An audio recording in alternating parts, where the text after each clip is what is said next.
How charged up can you get about that new car you want to buy if you're worried that it's going to run out of gas? Or I guess in the context of this episode, you're going to get to the dreaded zero on your car's battery. We're on location with Patrick Comerford, Internet Sales Manager at Audi Westwood, which is a suburb of Boston, and welcome to the Language of Business. Thanks for having me. Good to have you here. What is the number one concern that your customers have about electric cars? Number one concern by far is the range. The range, how far can I go until it's dead? And how far can you go before it's dead? So Audi right now, the main electric vehicle that we have, it's the e-tron SUV. It can go in ideal conditions about 220 miles. 220 miles, and putting that in the context of regular math, if you're going 60 miles an hour, is that just under 4 hours, somewhere around there? Correct, yeah. But if you are stopping and starting, or if you're in traffic, does that impact it at all? It can, yeah. The more accelerations you're doing and hard braking that you're doing, you're going to diminish that.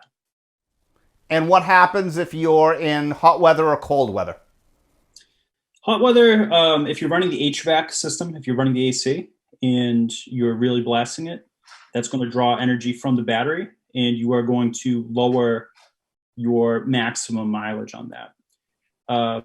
Same principle with the cold, and also batteries are less efficient in cold weather. So you're going to lose a certain percentage of your theoretical maximum battery in the wintertime. And Patrick, what about a dollar to dollar comparison? $1 of gas versus $1 of electric charge? So gas is going to be, it's market-based pricing for gasoline. It changes day to day.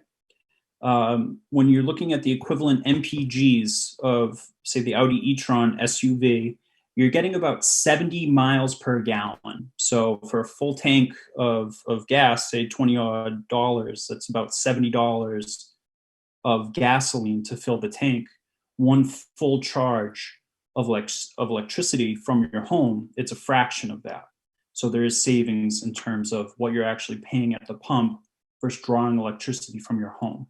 The pundits of the world are talking about really accessible charging stations. How accessible are they really?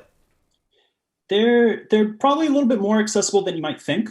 We're not there yet, but in terms of making them ubiquitous or extremely convenient, with the navigation system, you can kind of tailor your route to hit up some chargers along your daily commute, and a lot of people are doing chargers at home. And what does it take to actually charge the car so you're not concerned about range? An hour, 40 minutes, an hour and 20 minutes? Help us understand that, please. If you're doing the level 2 charging, that's the kind that you can do from your own home, you'll get a full charge overnight. Probably takes about 6 to 8 hours overnight. So if you go and you stop off at a shopping center, numerous grocery stores, etc., have the charging stations, you can probably get another 30 to 100 miles while you're shopping. And what is the difference between a level 1, level 2, or level 3 charging station? So level 1, that is going to be the normal outlet that's just like in your wall. You can use an extension cord, you can run it from the garage, you can plug in, you can charge your car. Now a level 2 charger, that's going to use the same type of outlet that your dryer at home uses. So a lot of people are doing that from the garage. They're running a different type of outlet. They have their electrician put that in. That's a level 2. Level 3, that's really the high end, the super fast chargers that you can find at the Department of Transportation stations. That'll give you about 80% in about half an hour. But if you wanted to put one of these in your home, you use the term like your dryer. How much does that cost? I've heard of a range, and it seems like the average is about $2,000. Let's talk about Audi now. How are the 2021s and 2022s going to be different than what you have now? So Audi has made the commitment a couple of years ago. They said that the future, it's going to be electric. So they've rolled out their first electric vehicle, has been the Audi e-tron SUV. For 2022, we're adding the e-tron GT. That's a sports sedan that it's going to be very similar to the Porsche Taycan. if you're familiar with that vehicle, it's going to share a lot of technology with that vehicle. So now they have the SUV, and now you're going to be able to get your sports car as well. We at Audi, we are driven by progress. And with this spirit, we are leading Audi into the future. It means we're never satisfied with the status quo, always evolving to meet the future. With Quattro and e-tron, we stand for progress. Electrifying, illuminating, connecting, winning. And while we are racing and winning and fighting, we are developing better technology for a better tomorrow. 5 decades of inspiration, development, and progress. And we're just getting started. For us at Audi, we have to courageously drive progress in order to shape future mobility. Experience a new era of electric by Audi.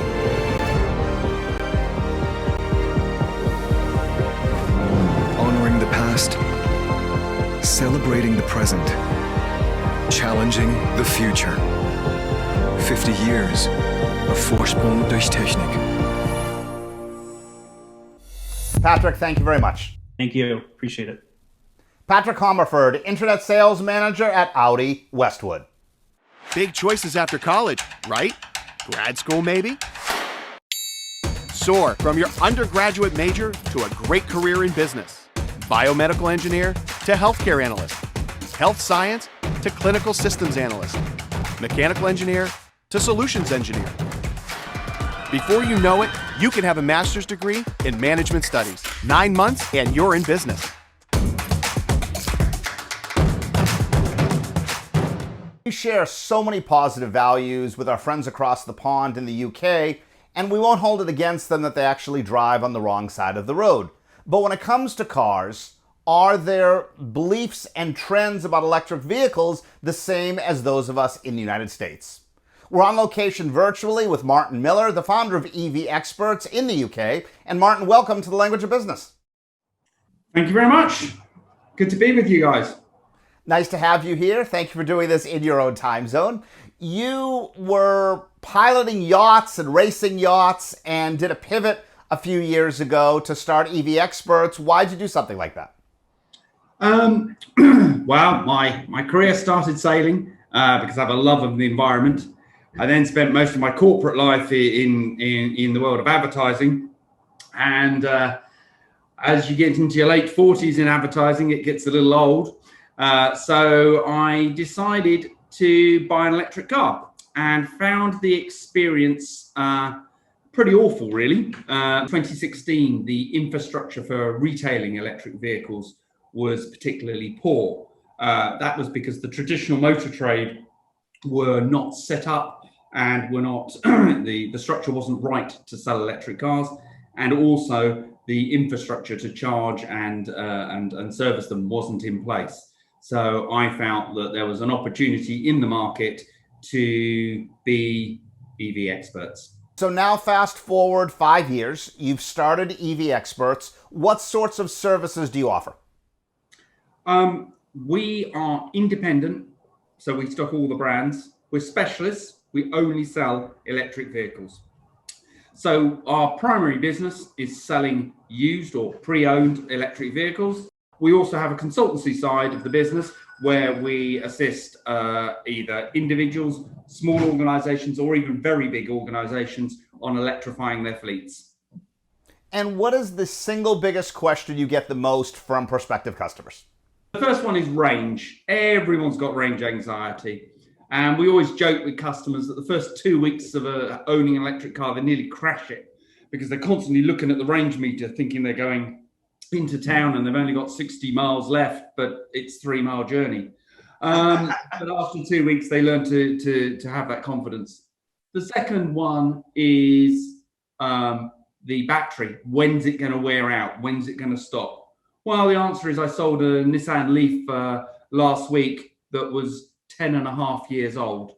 And that vehicle, when it was new, had a realistic range of 80 miles. We advertised it as a 60-mile car, but when I charged up to sell it, it's had 73 miles of range on the clock. So yeah, they do deteriorate by 1 to 2% a year, but it does not mean that an 11-year-old car you have to throw it away.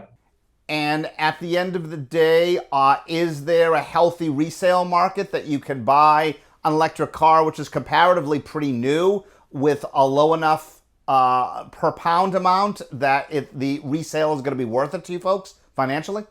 Absolutely. I mean, we make money because what our strategy is finding the right electric car for you and your lifestyle. So it's about finding the car that's going to really work for that person. What's a typical journey? What do you commute in the week? What do you do at the weekend? How often do you do longer trips? And then add all of that together.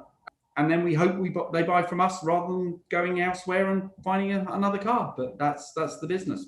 In the United States, electric vehicles are really taking off. Part of the onus for us to do this episode. What's happening in terms of those same trends in the UK? There's a national car buying website called Auto Trader. And that typically has around 500,000 used cars on at any one point. When I launched in early 2017, there were 210 used electric cars. I had 21 of them. Yesterday, I think there were 22,000 used electric cars in the UK. Wow. It just keeps growing. It's a combination of carrot and stick. So clearly the government have put a ban on the sale of conventional fueled vehicles from 2030. So with a 9-year horizon, that is focusing both consumers and manufacturers into going electric. And that is really, really encouraging. And the positive side, we get, I would say, at least a third of our business is referrals from other customers who've bought an electric car. And as we joke to everyone, or all their friends senseless in the pub, saying how good the electric car is. It really is a product that people fall in love with, and they realize, why didn't I buy one before? Martin, thank you very much. Okay. Martin Miller, founder of EV Experts out of the UK. Are you a problem solver? Do you see the big picture and the small details? Want to turn big data into big decisions? Take AI to the boardroom. Translate rocket science into the science of business?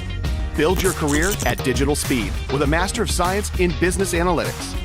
Be ready for careers like analytics consultant, data science, analytics strategist, data translator, BI analyst, technical business analyst. 10 months and you're in business analytics.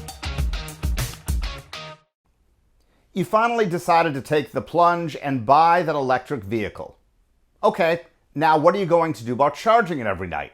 Like everything else in life, you get what you pay for, but where does it ever stop in terms of the cost outlay? Well, we might have some good news for you. We're virtually on location with Matt Laundre, president of Willow Glen Electric, and welcome to the Language of Business. Thanks for having me. Matt, how does electric home chargers work? How do they get installed, etc.? Our customers contact us via email or phone, and we have them fill out a questionnaire on our website that gets us a lot of information about their home's electrical system and their home's construction. And it actually helps educate our customers on their electrical system. A lot of them didn't know a lot of the answers to their questions before they started this. And after that, they're requested to email some pictures into our company so they can do this remotely. From there, we can work on electrical load calculations to ensure we're designing the charging circuit properly. And we can oftentimes push out a quote without ever stepping foot on site. How do home chargers differ from commercial ones? Home chargers are typically less robust than commercial chargers, which is great because they don't cost as much. Commercial chargers will cost easily thousands of dollars, up to tens of thousands of dollars just for the charger itself. So you can have a level 3 480 volt charger that could potentially charge your car in just an hour or two, but that would never ever get installed at a house. Home chargers are a lot lighter, a lot smaller. They'll have a 25-foot charging cable on them, and they're designed to be as inconspicuous in or outside the garage as possible. And how much do those cost, not only the installation, but also ongoing maintenance or operating costs? The chargers themselves are typically in the $500 to $1,000 range at cost. And for us to install a charger at a customer's house, kind of including the pre-engineering, including the charger, oftentimes we like to provide the charger ourselves, including the installation, the city permit, the follow-up inspection, all the coordination, everything that goes into it. So our customers can basically close their eyes, open them up again, and have a good licensed, permitted, inspected home charger. It's usually in the $2,000 to $2,500 range. Sometimes they're less. And what about ongoing operating or maintenance costs? Ongoing maintenance, there's really no maintenance to speak of for home charging. As long as you make sure you're treating the charger well, you're not dropping it, you're not running over the charging cable, you're not, damaging it in that way. There's really no maintenance costs. Chargers, though, are like any other modern device. I mean, it's a glorified computer. So every couple of years, it might break. You might get 4 or 5 years of use out of the charger, at which point you might need to replace it with a new one. But maintenance-wise, there should be no maintenance to speak of. And what about your electric bill every month? Is that going to spike? Or we've been told in doing these interviews it's far cheaper than gas, but what do you expect to see, say, 2 or 3 months after installation? For my personal case, I actually put in I used to live in a little fourplex apartment complex. I put in a 120 volt, 20 amp receptacle when I got my Model 3 a couple of years ago. And my first month, my utility bill skyrocketed, hundreds of dollars more than I was expecting. Still less than I was paying for gas at the time. Sure. It was a lot more expensive than I was expecting. And I contacted PG&E, adjusted my utility rate to the time of use style rate, since I was charging at night. And I programmed my car to start charging at midnight, and my utility bill went from $300 that first month worth charging back down to the more expected $80 or $90. If people are going to be using home chargers every night, why would a business or a highway want to install a commercial one? There's no greater luxury in driving an electric vehicle than in getting to charge at home at night and never having to worry about where you're refueling your vehicle. I love being able to come home at night, plug in my charger, and just not think about it, and just wake up with a fully fueled vehicle for that day. That being said, there will always be a need for public charging, whether I'm driving to visit family hours away, whether I'm just out and about driving sometimes hundreds of miles in a day, visiting customers, visiting work sites. So that there will always need to be public charging out there. And then there are always those electric vehicle drivers that do not have the ability to have a home charger in their house. I actually had a friend a couple of years ago ask me if it was possible to drive an electric vehicle without having access to that. He lived in an apartment at the time, and I told him, yes, it's 100% possible to do that. It would be annoying, but it's totally possible to do that, especially these days. There's more and more, really fast level 2 and really fast level 3 chargers around major metropolitan areas. So there's always going to be need for public charging. Matt, thank you very much. Thanks for having me. Matt Laundre, president of Willow Glen Electric and EV Experts. Big choices after college, right? Grad school, maybe? Soar from your undergraduate major to a great career in business. Biomedical engineer to healthcare analyst. Health science to clinical systems analyst. Mechanical engineer to solutions engineer. Before you know it, you can have a master's degree in management studies. 9 months and you're in business.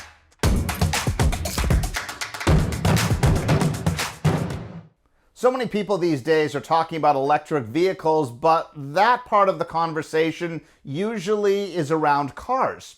What about a truck? U.S. President Biden recently test drove one and, if you'll excuse the pun, was floored. Mr. President! This sucker's quick. How's it? We're on location virtually with Tusani Parag of Quirk Cars in Quincy, Massachusetts, and welcome to the Language of Business. Thanks for having me. What about the F-150 truck? Tell us about it. Tell our viewers and listeners what makes it so special. So what makes the Ford F-150 very unique, and not just the Ford F-150, but the Ford F-150 Lightning in particular? What Ford have done is Ford has the 44-year running best truck on the market and electrify it. What other way to bring to the market a new product, very reliable Ford F-150 pickup truck? By now, we've all heard a lot of talk, a lot of promises. 1, 2, A lot of lengthy descriptions about what electric is. 4, 5. We think it's time to see what it can do. It's time for electric to turn into lightning. An electric truck that can match the ambitions of this nation. That can haul on both ends.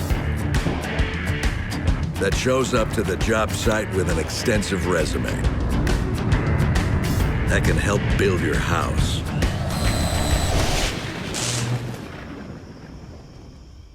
And if need be, power that house. That feels like a bullet train and works like a freight train. The only EV quick enough, tough enough, smart enough to carry our name. The only EV that's an F-150. The fully electric F-150 Lightning. Remember where you were when you heard about it. Let's now talk about pricing. Ford F-150 electric compared with combustion engines or hybrids. All right, pricing, I would say personal preference, it's very, very similar. There's not much of a gap. It really comes down to preference. Do you want to be the person driving the newest, the latest technology with the reliability, tons of built Ford tough experience behind this vehicle is what it's going to really come down to. And of course, what better way to come to market and to cause ruckus with a Ford F-150 all electric? It doesn't get any better than that. You just said Ford tough. Is a Ford F-150 Lightning electric as durable as a hybrid or combustion engine version? Just as durable, if not more. Because when you're looking at this, you're going to be getting a dual motor setup on military grade steel, still with aluminum box sitting on top of it. Today's marketplace, you're looking for zero emission, you're looking for tons of technology, you're looking for safety, you're looking for reliability, and the Ford F-150 hits on all those cylinders, you know? Right. It will take over the car business. Do you think it's going to take over the truck business? It will also compete. It will take some time. The kind of customers that are interested in this type of stuff, it's a unique type of customers, but it's customers that appreciate technology, that appreciate the zero emission. This is not customer that's looking for, can I get the best bang for your buck? I don't care if we got a gas guzzler V8 vehicle. No, this is customer that want to be connected, that want to have tons of safety features, that want reliability, and wants the technology. We caught on years ago with the Escape. We caught on years ago with the Focus. Again, that's car SUV. We stretched the palette a little bit. We got into Explorers. Now you're stretching the palette even more. When do you expect the first ones are going to come to the Boston area? Well, right now we're in reservation status. Once you put your details in, like myself have reserved one. I've been getting the emails. Yes, your order is in. I haven't gotten an email yet for scheduled production, but as soon as you get scheduled production, it's 3 months after that, then you'll see them on the road. Tusani, thank you so very much. No problem. Thanks for having me. Pleasure.